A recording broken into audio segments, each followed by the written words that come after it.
반갑습니다. 최동순입니다. 동국대학교 불교 무형문화연구소라고 그래서 사찰의 의례 문화를 조사를 합니다. 제가 초빙 교수로 있는데요. 서울 경기 지역에 지금 의례 문화를 조사하고 있는데 전통 사찰이네요.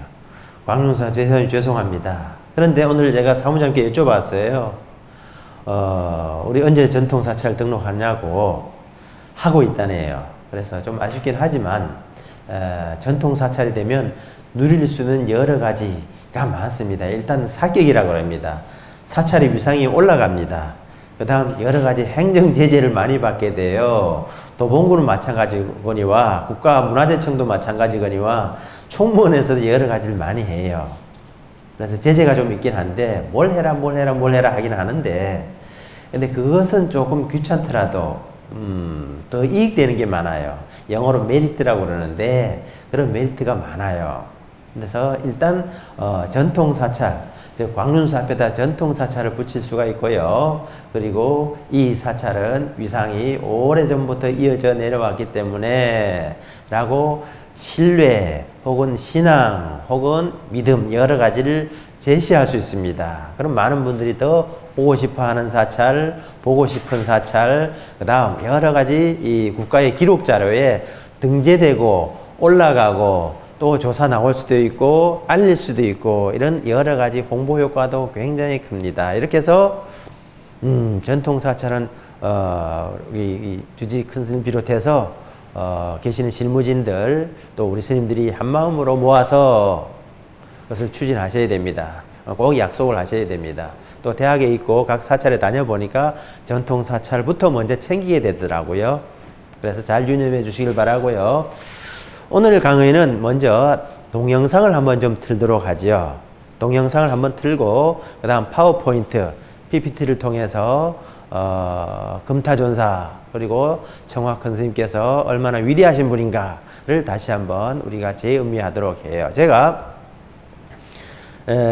동국대학교에서 선학을 전공하지만 선학과 함께 천태학을 함께 전공을 했어요. 두 거두가 우리 이 한중일 불교에 있어서 선종과 천태종이 큰 두 가지의 부류를 형성을 합니다. 그런데 제가 두 가지를 모두 다 전공을 좀 하다 보니까 청화큰 스님께서 언제부터 또 금타존사께서 언제부터 법화경과 천태학에 관심이 있었나 이걸 볼 수가 있었습니다. 그런 부분을 오늘 여러분들에게 약간이지만 소개해 드릴까 합니다. 하기 전에 먼저 한번 제가 제작을 했습니다만 이 동영상은 이미 우리 세미나에서 한번 방영이 됐던 겁니다. 이것이 어디 곡성 다른 곳에서 무안이었던가요? 거기에서 한번 방영이 됐던 건데 우리 광릉사에서는 이것이 방영이 안 됐기 때문에 한번 더 틀어드리고 다시 시작하도록 하겠습니다.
이렇게 여러분께서 예전에 한번 무한에서 한번 영상을 이 방영을 했었고, 그 다음 여러분들에게 파워포인트를 통해서 특강을 하도록 하겠습니다.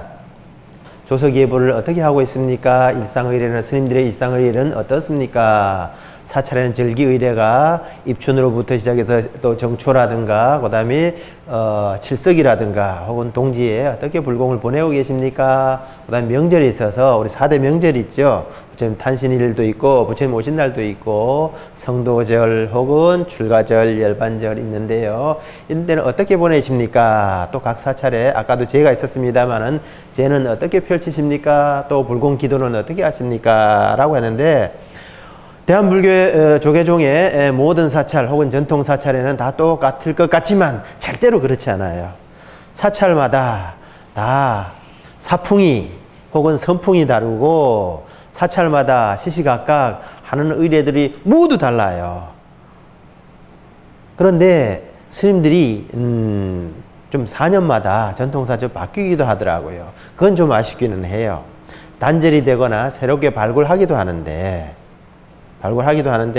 이것이 좀 영속성이 좀 떨어지더라고요. 대신 어떤 비구니 스님 사찰에 갔더니, 그것도 전통 사찰인데, 비구니 스님 사찰에 갔더니 그 스님이 어렸을 때 동진 출가해서 현재 80이 다 됐는데도 그대로 계셔요.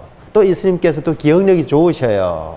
라고 하다 보니 어릴 때 당신의 상노스님 혹은 노스님, 당신의 스승들이 뭘 했다라는 것을 다 볼 수 있었고, 그 다음 그에 따라서 나는 이렇게 했고, 젊어서 이렇게 했고, 지금 현재 이렇게 하고 있다라는 것을 역사를 쑥 쓰더라고요. 이런 부분에 있어서는 스님들이 이제 바뀌기도 하니까 조금 아쉽긴 한데, 그래도 그 사찰에 내려오는, 면면이 내려오는 그런 구전들이라든가 그 사찰에 특기할 만한 그런 독자적인 의례들이 꽤 많이 있었습니다.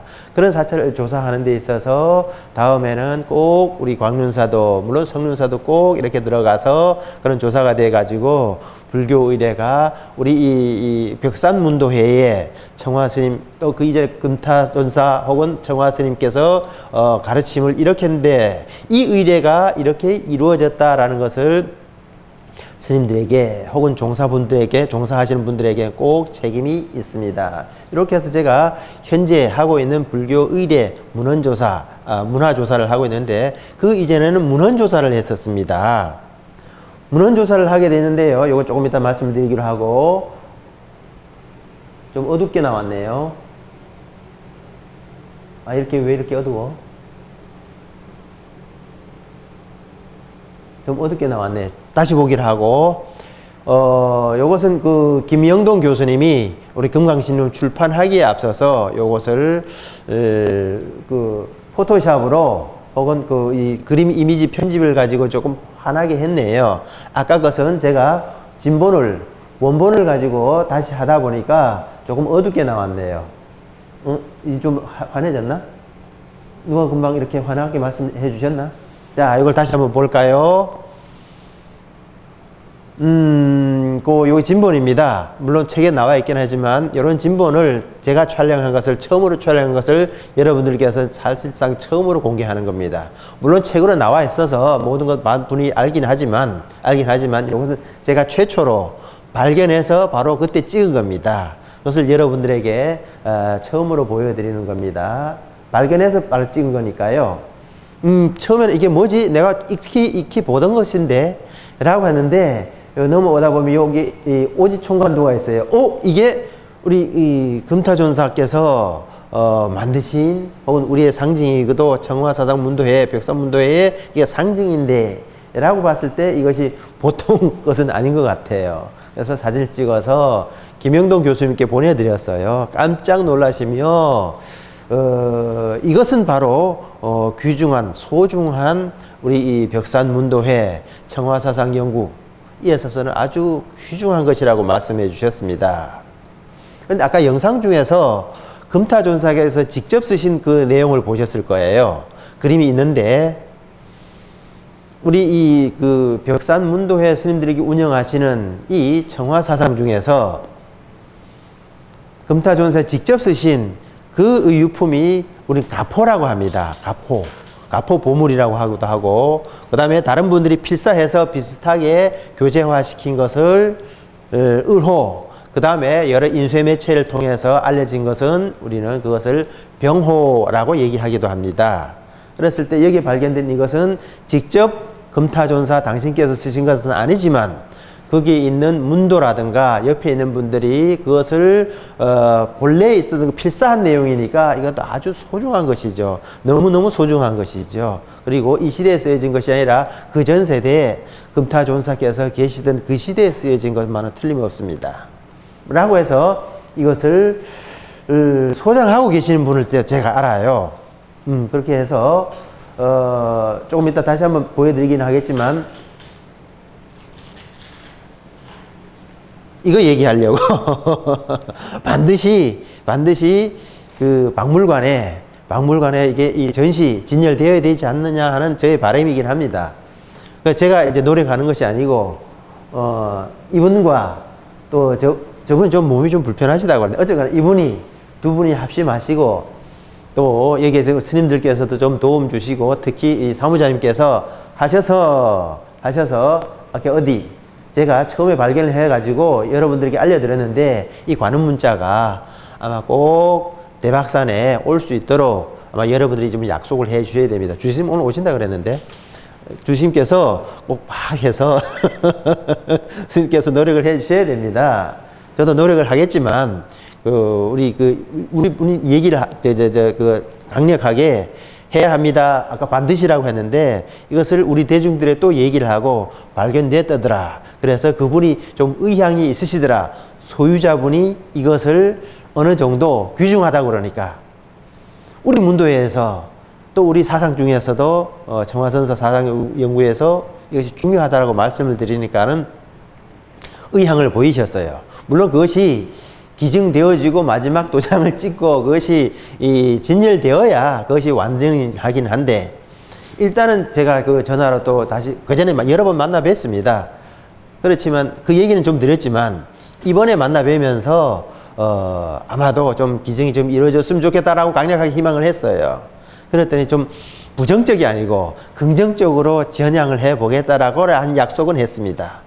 다시 한번 긍정적으로 진행할 방향을 잡았습니다 라고 약속은 했습니다. 그 이후에 이루어지는 것도 우리 영역이 아니고 이번에 주지스님께서 우리 청화사상 그리고 벽산문도의 대표성을 띠셨더라고요. 그 전에 몇 달 전에 와서 여름에 스님 찾아뵀을 때는 주지스님이셨습니다. 그때도 그 말씀 좀 드렸어요. 그래서 당신께서 주지스님께서 확실하게 무언가를 말씀하시기 어려운 입장이었는데 이번에는 아마도 좋은 입장이 되신 것 같아요. 아마도 그 주지스님께서 명원 주지스님께서 이런 부분을 좀 역할을 해야 하지 않을까라고 했을 때 아마 우리 사무장님의 역할도 좀 커야 하지 않을까. 그 마찬가지로 제가 또 나서서 또 그분하고 같이 좀 교섭을 해야 되지 않을까라고 하는데 그분이 말씀을 김민영 선생님이라고 그분을 말씀드리려면 이거 하나만 소유하고 있는 것이 아니라 불교 문헌이 많아요. 여기 상자를 수십 창사 이렇게 쌓아줄 정도로 많이 이렇게 수집하시고 모아두셨어요. 그래서 그분이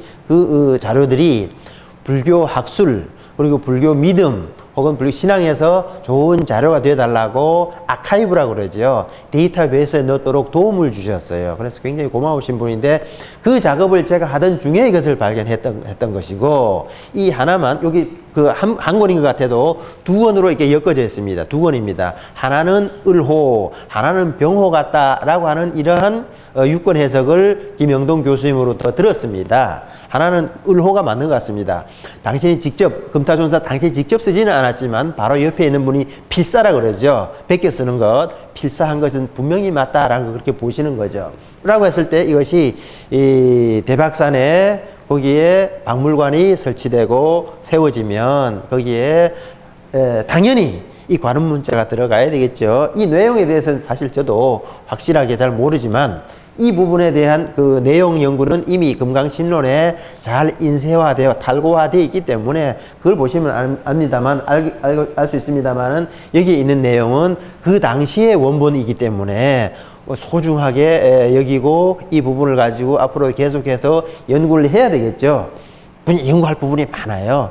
단순히 문헌 몇 개 있는 것 같아도 이런 오지 총관도를 비롯해 전체 이런 부분을 어떻게 우리가 연구를 해야 될 것인가라고 하는 것들도 있지만 그 당시에 의문이라고 했죠. 의문체계 이런 것들도 남아있고 그 다음 우리가 모양새라든가 이런 것들도 여기에서 큰 스님께서 금타존사께서 많은 연구를 하시는 것 같아요.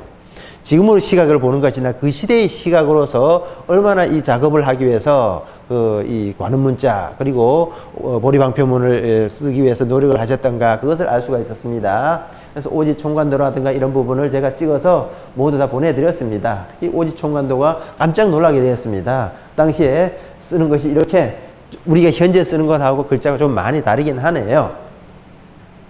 그래서 이런 걸 보면은 무슨 본이다 그 당시에 교재를 가지고 있었고 금타존사께서 법문하시고 강의하셨던 것 같아요. 이걸 충분히 알 수 있습니다. 자, 이렇게 해서 아까 말씀드렸지만 이분께서 열심히 노력해서 큰 불사를 이룹시다 라는 말씀을 드리고 싶습니다. 다시 한번 말씀드리면 큰 법당을 짓고 또 이 부속 건물을 짓고 요사체를 짓는 것도 큰 불사이긴 하나 이런 불사도 오히려 더 큰 불사는 아닌가. 이런 큰 근본 불사에서 뭐 잘 시작해서 것이 잘 이루어지면 이런 불사가 잘 이루어지면 건축 불사라든가 그 외의 불사는 더 잘 이루어질 수 있으니까요. 자, 그래서 제가 이런 오지 총관도를 중간중간에 이렇게 넣게 되었네요. 자, 이렇게 해서 청화 큰 스님의 어떤 법화경에 관련한 관점, 그 다음 천태종, 천태학에 대한 관점, 그 다음 연불에 대한 관점, 이런 몇 가지를 여러분들에게 특강해 드리도록 하겠습니다.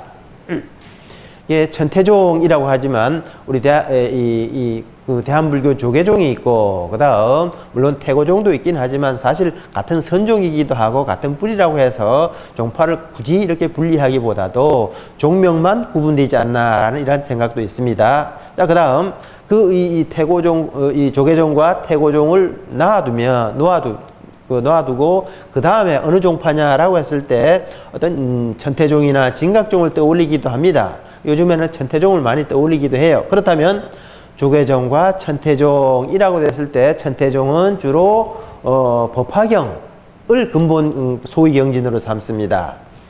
조계종에서는 금강경을 소위 경진으로 삼고요. 그 외에 몇 가지 더 있습니다만 대표적으로 그렇습니다. 그랬을 때 법화경에서는 실상이라는 말씀을 많이 씁니다.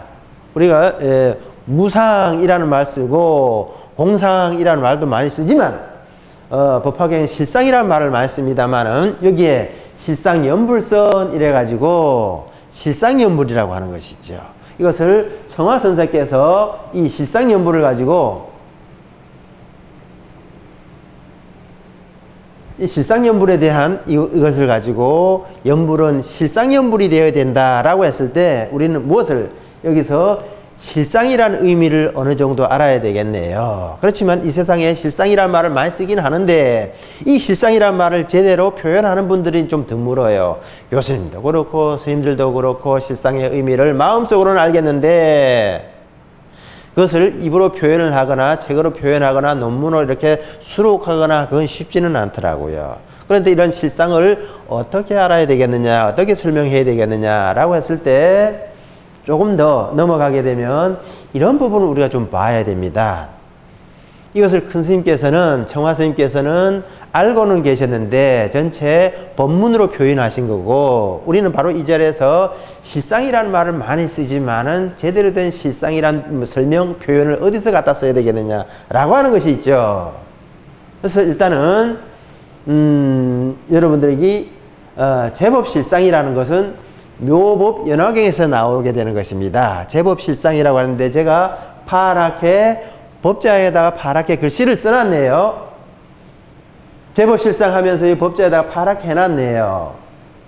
그러면서 1, 2, 3이 있죠? 제법이라고 그러는데 여기 법이라고 했네요.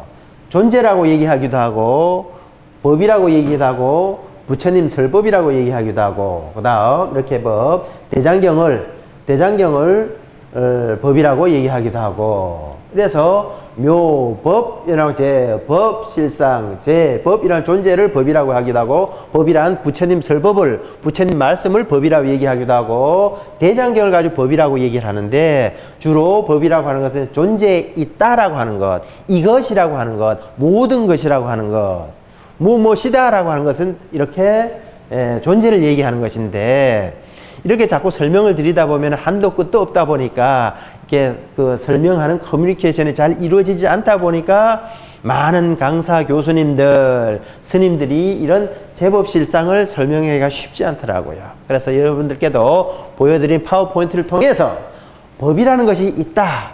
법이라는 것은 여러 가지 설명이 있겠지만 존재라는 것이다. 있다라고 하는 것이다. 이러면서입니다. 그래서 우리가 없다라는 것들도 없다. 글씨를 써놓고 보면 있죠.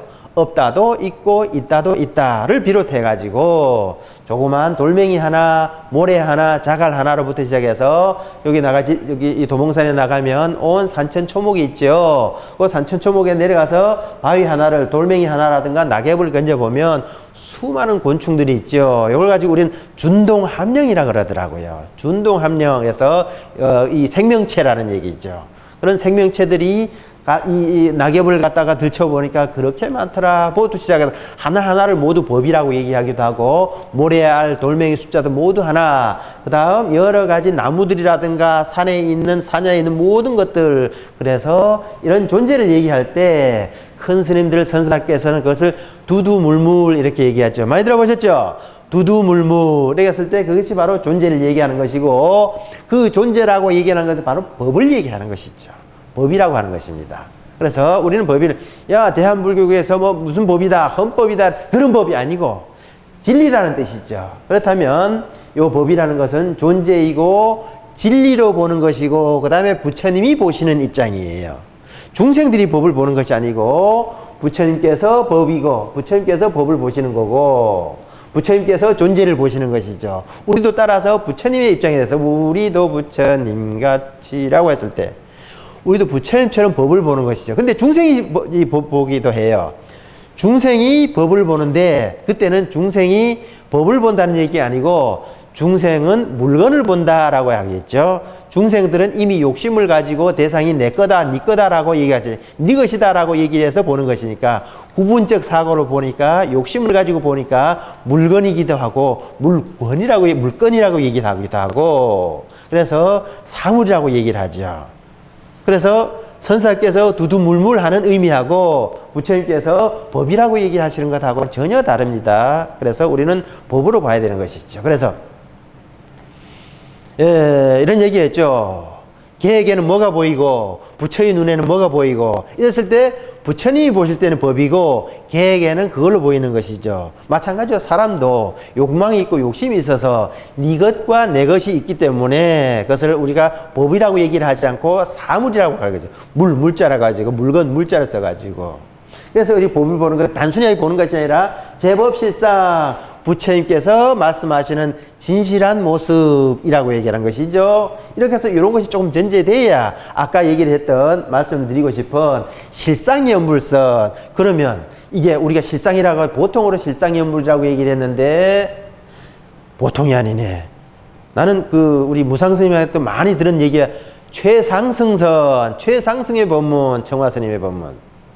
이랬을 때 어디서 찾아야 되느냐? 바로 요 실상에서 찾아야 된다. 그랬을 때 요 법이라는 것은 우리 얘기가 아니고 부처님의 말씀이라고 하는 것이죠. 그래서 부처님 설법이 있긴 한데 그걸 기록해 놓으면 대장경이 되겠죠. 모두 다 법이 되는 것입니다. 하지만 오늘 말씀드리고 싶은 것은 제법 실상이라는 존재에 대해서 있다는 것, 두두물물이 모두 다 부처님의 입장에서 부처님의 눈으로 부처님의 지혜와 부처님의 양족존으로 볼 수 있을 것인가 라고 했을 때 이런 것이죠.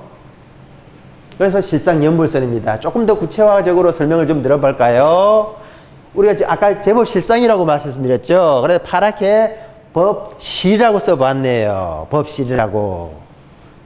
다시 한번 실상연불이라고 했을 때 그 실상을, 여기에 계시는 분들은 실상연불 혹은 실상이라는 말을 갖다가 법화경에 의거해서 나름대로 설명을 할 수 있습니다.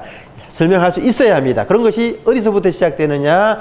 법이라는 것은 부처님의 말씀을, 부처님의 입장에서 부처님의 지혜로 보는 것이고, 우리는 뭘로? 욕심으로 보는 것이고, 멍멍이는 그걸로 보는 것이고, 돼지는 그걸로 보는, 본능에 따라서 보는 것이지만, 이것은 지혜와 복덕, 양족존을 가지고 보는 것이라는 것이죠. 그랬을 때, 우리가 요문만 설명하면 잘 안 되는데, 유추를 해서 우리가 소승경전, 혹은 부처님의 근본경전, 혹은 아함경전이라 했을 때는 주로 제법무아라고 해서 법무라고 설명을 하는 것이다. 법은 없다라고 하실 때 없는 것이 아니다. 있지만 없다라고 무로 표현을 하는 것이죠. 무아사상 혹은 무사상 이렇게 얘기하는데, 이것도 사람들이 잘 알아듣기 쉽지는 않더라 이것이죠.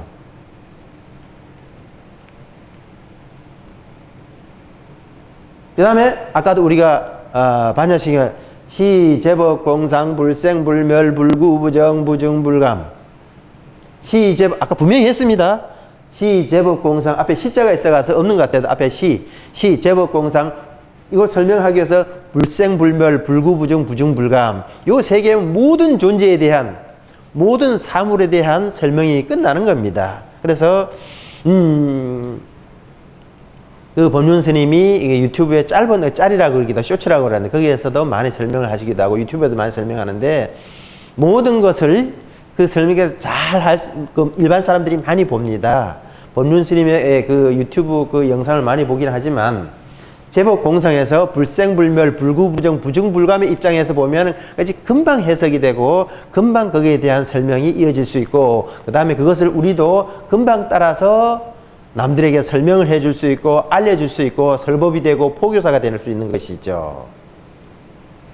그랬을 때 아까 말씀드렸던 반야심경에는 시, 제법, 공상, 불생, 불멸, 불구, 부정, 부중, 불감이 있다라고 하는 것을 요 세 가지 이 해석을 가지고도 우리가 좋은 설법을 많이 할 수 있습니다. 중요한 건 그것을 잘 이해를 할 수 있느냐라는 문제이고, 그랬을 때 법이 있네요. 그럼 법무, 법공, 법실 이렇게 나타나네요.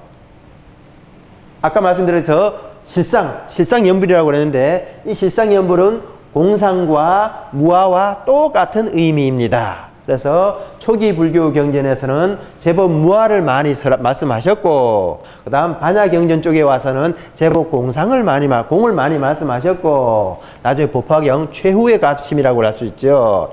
최후의 가르침을 법화경인데, 그 법화경에서는 실상이라고 말씀하셨죠. 조금 더 무아다 혹은 공이다라고 했을 때는 좀 소극적인 입장의 설명이라고 그러면, 실상이라고 그러면 법실이기 때문에 진실하는 것을 앞에 비해서는 조금 더 전향적인 발전된 입장의 설명이라고 얘기를 할 수 있죠. 그래서 제법실상입니다. 어떤 존재를 무로 볼 거냐, 어떤 존재를 공으로 볼 거냐, 어떤 존재를 진실로 볼 거냐라고 하는 요 세 가지 차이긴 하지만, 설명 방법이 약간 다르긴 하지만 모두 똑같다는 것이죠. 중요한 것은 이것을 가지고 우리가 얼마나 잘 다른 분들에게 설명을 해줄 수 있을 것인가, 내가 이해할 수 있을 것인가, 거기에 대한 문제이긴 하죠. 그래서 법이라고 하는 것을 지금 쭉 설명을 드렸지만, 명확하게 정의 내리기는 어렵지만은 여러분들 마음속에는 많이 갖다 드렸습니다, 이미. 자, 이렇게 해서 다시 한번 말씀드리면, 이 묘법 연화경 얘기입니다. 여기도 법자를 계속 이렇게 법 이렇게 파랗게 써봤네요. 법화경에 나오는 말씀입니다. 법화경 거기에는 방편품에는 이렇게 제법실상이라는 말씀이 있습니다. 법화경에는 모든 법화경의 앞과 전을 구분하는 것은 여기 법자, 제법실상을 중심으로 이 앞에 있던 서품하고 방편품의 일부이고, 나머지는 모두는 법화경 끝까지는 모두 제법실상을 설명하는 부연설명이라고 하는 것이죠. 이렇게 해서 법화경을 많은 분들이 본문 14품, 정문 14품 이래서 뒤쪽에는 뒤쪽은 본문이고 앞쪽은 절반을 나눠서 앞쪽은 정문이라고 얘기하기도 하죠. 근데 제가 보는 앞에서는 분명히 이 법화경 내용을 잘 살펴보면 이 법자를 중심으로 이 앞에 전제이고, 나머지 모든 것은 이 법을 설명하는 부연 설명이더라, 이 말씀을 여러분들에게 강조드리고 싶어요. 그렇다면 이 무효법 연화경의 중에서도 이 법자가 묘한 법이라고는 수식이죠. 그렇기 때문에 이것이 가장 중요하고요, 연화경처럼 펼친다 이런 말씀이죠. unfold 했는데 unfold 된다, 확장한다, 밝게 빛난다 라고 하는 것으로 있어서 확장된다는 그런 말씀이죠. 그렇다면 이 묘법변학에서 법자를 중심으로 앞에는 묘가 있고 서품이라든가 법자 이 앞에는 모두 묘자에 해당되고 그 이후에는 법에 대한 설명이다 이런 것이죠. 그렇기 때문에 법화경 내에서는 제일 앞에 법이 나오지만 법이 제일 중요한 말이다 이 말이죠. 그래서 제법실상이 가장 중요한 말씀입니다. 부처님들만 알고 계시는 부처님만 내능구진이라며 부처님께서는 모두 다 알고 계시지만 우리 중생들은 거기에 다가가기 어렵다라는 것을 일단은 분리해 둡니다. 그렇기 때문에 우리 중생들은 이 법에 다가가기 위해서 노력하고 또 노력하고 계속 노력을 해야 되는 것이죠. 스님들도 우리 신자님들도 모두 다 신도님들도 이 법에 다가가기 위한 노력입니다. 어느 정도 알았다면 그 법을 가지고 계속해서 남들에게 다른 분들에게 포교하면서 사셔야 되고 얘기하면서 사셔야 되고 법을 중심으로 법 속에 들어올 수 있도록 여러분들이 노력하는 겁니다. 근데 이렇게 법을 하다 보면 장황하게 설명하다 보면 알아듣기도 어렵고 내가 얘기하기도 어려워요. 그래서 아까 말씀드린 교수님들 또 스님들 이렇게 연구하면서 표현력이 잘 안 됩니다. 그렇기 때문에 이것은 살짝 놔두고 다른 여러 가지 문화를 설명하는 경우가 많죠. 그렇지만 우리 실상연불 혹은 실상을 가장 중요한 그 법문으로 삼기 때문에 이 실상에 대해서는 여러분들에게 약간은 어렵더라도 꼭 설명은 드려야겠습니다. 그래서 바로 이 제법실상이라는 말씀 바로 뒤에 십여시라는 말씀이 나옵니다. 근데 이 십여시가 우연인지 아닌지는 몰라도 금타존사께서 이미 말씀하셨어요.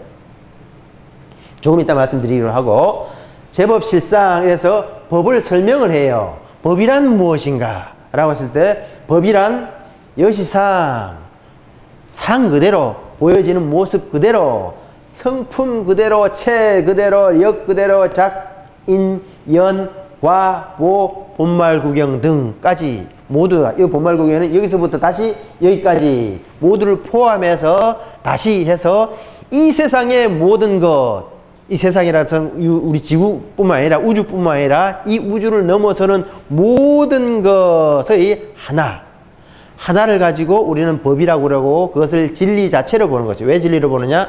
부처님의 입장에서 보니까 그것을 진리로 보는 것이죠. 그렇기 때문에 이것이 진리라고 얘기하기도 하고 존재라고도 얘기를 하는 것이죠. 부처님께서 진리의 눈으로 보시니까 라고 했을 때 법이란. 그런데 사실은 이것은 원래 십여시라고 그러는데요. 일단 좀 따라 해볼까요? 십여시. 좀 더 크게 십여시. 요 파란 게 10개입니다. 요 10개를 금타존사께서 이미 말씀해 놓으셨기 때문에 하는 것입니다. 법을 설명하면 십여시라고 하는 것이죠. 십여시입니다. 이와 같은 상성 체력적 인연과부 본말구경이라고 했는데 사실은 여기에 있는 십여시는 원래 법화경 본분 법화경에는 없었어요. 없었는데 구마라집 스님께서 소요원에서 이 법화경을 번역해 놓고 가장 중요한 말씀이긴 한데 법에 대한 실상에 대한 설명이 너무 없었어. 왠가 하면 이것을 설명하기가 중생들이 설명하기 어렵기 때문에 부처님께서도 제법실상 한 말씀만 딱 해놓고 그냥 넘어가셨어. 그런데 구마라집 스님께서 와서 이 제법실상 해놓으니까는 조금 더 하나의 설명도 더 있었으면 좋겠다라고 해서 십여시라고 해서 여시 상성 체력적 인연과보 본말구경이라고 하는 법에 대한 설명을 해 주셨어요. 근데 이것도 좀 어려워. 설명하기가 쉽지는 않아요. 그래서 천태학에서는 십여시를 굉장히 중요하게 생각을 합니다만 천태학 이전에 우리나라 천태학이 발전되기 이전에 금타존사께서는 이미 이것을 아주 중요한 법문을 하고 체득하셨거든요. 그래서 법이라는 것이 있지만 이 법을 설명하는 십여시를 중요하게 생각을 하셨던 것이죠. 나왔네요. 어디에? 이게 십여시예요. 요 내용이 어디에 있는가 하면 아까 말씀드린 여기에 있는 여시, 여시상, 여시성, 여시체, 여시력, 여시작, 여시인, 여시연, 여시과, 여시보, 여시본말구경 등 이렇게 하는 것입니다. 여시가 여기 인수분해 해가지고 여기 나와 있는 것이고 여시를 갖다 다 이렇게 갖다 붙여줘야 되는 겁니다. 라고 이것인데, 요 내용을 당시 아까 관음문자 보리방편문에 이렇게 해 놓은 것입니다. 요즘 들어와 가지고 요 표시를 가지고 해인사에다가 이렇게 해 가지고 의상조사 법성계에 이렇게 하기도 하고 이렇게 하긴 하는데, 그 시절에 이미 이렇게 만드셔 가지고 해 놓으셨네요. 그죠? 어쩌면 어떤 분이, 해인사의 어떤 분이 이걸 보고 따라서 법성, 원흉, 무의사, 제법, 부동, 본래 아마 했을지도 모르겠습니다. 어쨌거나 이것이 먼저니까. 근데 저는 그 놀라운 것은 바로 이렇게 10여시를 이렇게 법화경의 말씀을, 그것도 사실은 구마라지에 넣은 거거든요. 근데 그 구마라지 법에 대한 설명이 쉽지는 않았는데, 그 10여시를 넣어 주셨기 때문에 법화경에서도 발전할 수 있는, 설명할 수 있는 그 근거를 만들어 주셨는데, 그 근거를 정확히 포착을 했습니다. 금타존사께서. 이렇게 해서 10여시를 여기다가 넣었는데, 요 내용이 뭔가 하면은,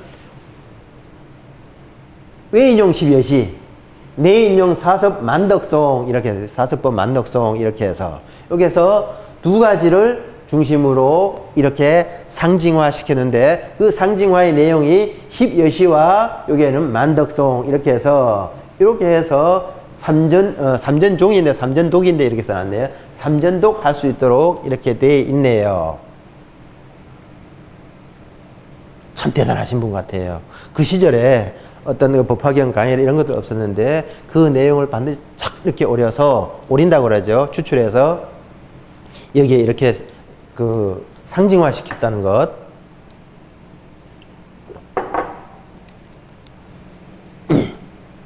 이걸 제가 집어넣었고요. 여기 저기 보리 방편에 있는 겁니다. 그걸 그대로 제가 집어넣은 거고요. 다시 한번 아까 법을 좀 설명해 드릴게요. 이걸 여러분들이 외우려 하지 마시고 법만 외우시고 법 하나만 외우시고 나머지는 그림으로, 왜 10년 전에 혹은 몇십 년 전에 했던 영화, 저도 뭐 남자는 어릴 때 007 영화를 좋아했어요. 그래서 지금도 이렇게 보면은 제2편 007 영화, 그래서 그때 당시에는 이 007 가방이라고 해서 그것이 유행했던 때가 있었습니다. 지금도 기억이 많이 나네요. 왜? 그걸 그림으로 혹은 실물로 그림으로 기억을 했기 때문에. 마찬가지로 여러분들께서도 이것은 그 어디에서 그 휴대전화에서 모바일에서 이렇게 10법 혹은 12여시만 찾아보면 금방 나와주니까, 중요한 것은 여기서 그 설명을 듣고 알고 다시 이해하고 남들에게 전달을 할 때 10여시를 알려줄 수가 있는 것이죠. 자, 그랬을 때 10여시라고 그랬습니다. 법화경의 제법실상 여시 상성 체력작 인연과보를 다시 이렇게 도표화 시켜봤네요. 여시라고 하는데, 여시상, 여시성, 여시체, 여시력, 여시작, 여시인, 여시연, 여시과, 여시보, 여시본말 구경 등 이렇게 읽는 거라고요. 여기 인수분해 여 나와있죠? 앞에다가 다 갖다 줘야 된다는 것이죠. 이렇게 해서 아까 법에 대한 체득을 하고 이해를 하고 이걸 가지고 수행을 할 수도 있는 것입니다. 이것이 전제되어야 아까 실상연불이 되는 것이죠. 보는 것은 뭔가 하면 이 세상에 어떤 물건을, 어떤 존재를, 어떤 사상을, 또 어떤 그 지구촌에 무엇이 있다는 것, 누가 뭐라 했다더라 라고 하는 것까지 모두 이 세상의 대상들을 볼 때 경계라고 그러죠. 그 대상의 경계를 법으로 볼 수 있는 기초적인, 아주 기초적인 방법론이라고 하는 것이죠. 매뉴얼이 바로 이렇다는 것이죠. 대상을 보는 방법, 그걸 경계라고 그러죠. 그 경계를 볼 때 우린 지혜의 눈으로 봐야 되는데, 부처님의 입장에서 봐야 되는데, 부처님의 입장에서 보려고 노력을 해야 하는데, 이런 법이 이렇게 시행이 돼야 되는 것이죠. 휴대전화를 보더라도, 이런 물건을 하나를 보더라도, 이 세상에 어떤 걸 보더라도, 여기에 있는 어떤 것을 보더라도, 유튜브를 보더라도, 어떤 무엇이 나오더라도 그것을 보는 방법을 이렇게 볼 수 있는 것이냐, 이런 것은 모두 법이 포함하고 있다, 이렇게 설명을 하고 있다라고. 그것을 볼 때 여시로 보라, 이런 것이요. 그건 써놓으면 좀 이상할 것 같은데, 어떻게 이렇게 위에서 이상할 것 같아서 영우라고 할까봐 여러분들에게 위에다가 여시 이렇게 써놨네요. 이렇게 하다 보니 또 늘어나기도 하네요. 돌아오세요.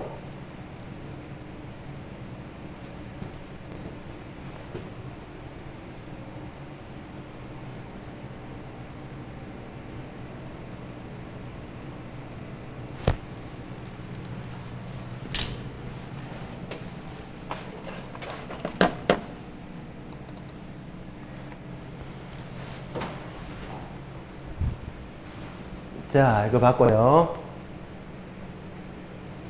그래서 좀 봤지만, 요걸 또 다시 천태학에서는 이걸 어떻게 보는가 하면, 삼재라고 하는 것이죠.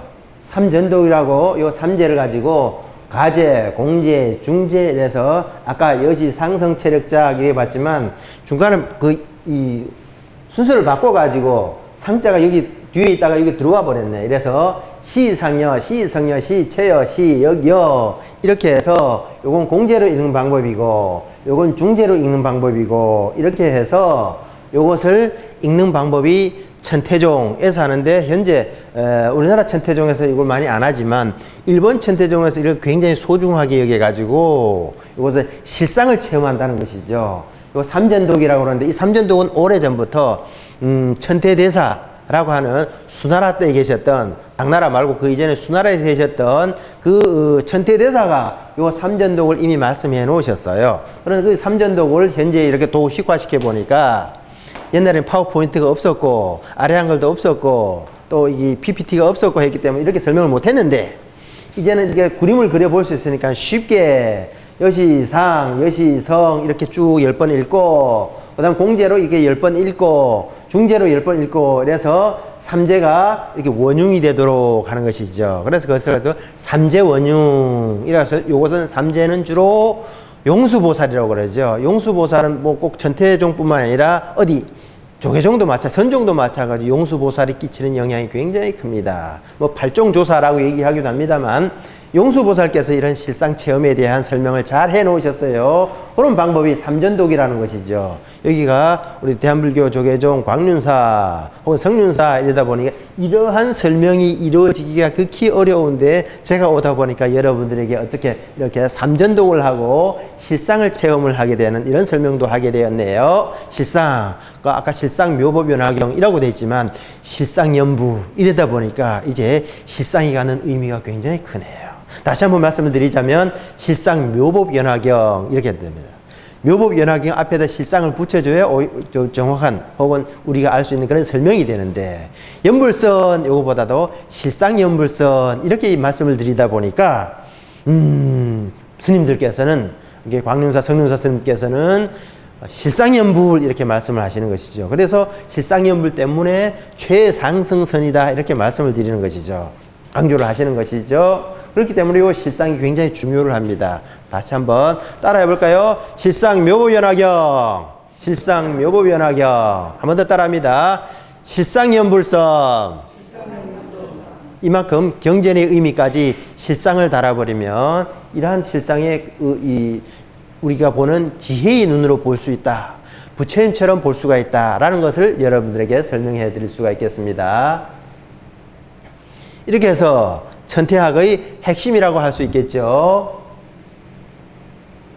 천태학을 하는데 왜 금타존사께서 정화선사께서 이렇게 나오셨네. 금타조사, 정화선사 이렇게 했네요. 여기 선종인데, 조계종인데 1967년 천태종은 현재 있는 대한불교 천태종이라고 할 수 있겠죠. 아까 말씀드렸어요. 1967년에 등록을 했어요. 물론 1966년에 천태종을 선포하는 것이죠. 하지만 이때는 천태학이 없었어요. 천태종도 없었고 천태학도 거의 없어가지고. 그런데도 불구하고 이 당시에 천태학에 대한 이해를 이분들이 하고 계셨다 이 말씀을 드리려고. 아까도 법화경에 대한 말씀을 드렸는데 그 법화경의 법에 대한 설명, 그 실상이라는 말을 그대로 추출해서 저렇게 내인용, 외인용을 해서 10여시를 활용하셨던 것.